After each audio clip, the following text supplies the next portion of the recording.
If last year's E3 was the year of the next-gen console, this is the year of the next-gen game. Last year, Sony and Microsoft showed off launch titles and very early previews for the PlayStation 4 and Xbox One. And Nintendo, well, it doesn't matter.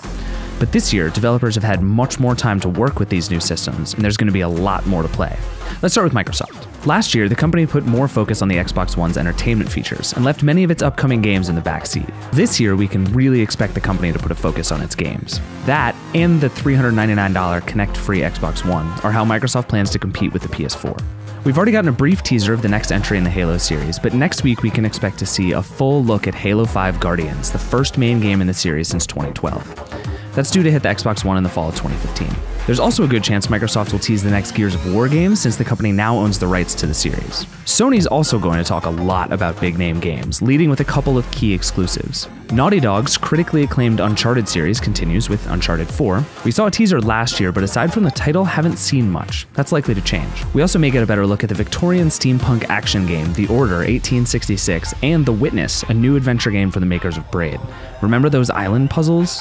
But maybe the biggest question this year is what Nintendo will do to save Wii U sales.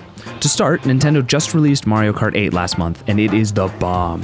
And next week, the company will show off the latest entry in the Super Smash Bros. Series, a longtime staple for Nintendo. It's also dedicating a 90-minute presentation to a single 3DS title, so we can expect it to be pretty big. Maybe a new 2D Metroid? Who knows? Now let's put exclusives aside. This year, we're going to learn a lot more about Destiny, the massively multiplayer first-person shooter designed by the guys who first made Halo. The studio's confirmed we'll see a playable, competitive multiplayer demo and more details about a summer beta program. Meanwhile, Ubisoft is expected to show off more on Assassin's Creed Unity, set during the French Revolution, and Far Cry 4, which moves the series from a tropical island to the Himalayas. Activision will be showing off the next Call of Duty game, titled Advanced Warfare, while EA is going to give fans more details on the unexpectedly police-themed Battlefield Hardline, which will officially be unveiled on Monday. Also, despite being delayed until next year, the final part of the mostly critically acclaimed series of Batman action games, Arkham Knight, is still highly anticipated at E3. And finally, we've got a lot of franchise installments on the table. There's a new Mortal Kombat and a new Alien game, but probably the most exciting is the new Star Wars Battlefront. The game had an awesome teaser at E3 last year, and the last main Battlefront game came out in 2005, so there's a lot riding on this new entry.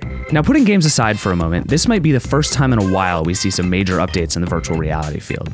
Oculus has been pretty hush-hush since being acquired by Facebook earlier this year. It's possible, though hardly certain, that we'll hear details about a final consumer version of the Oculus Rift, which is expected in 2015. Oculus has also branched out from hardware to publishing, and it's supposedly working with a number of major developers on dedicated VR games, so seeing some new games isn't out of the question either. And then there's Project Morpheus, Sony's virtual reality headset.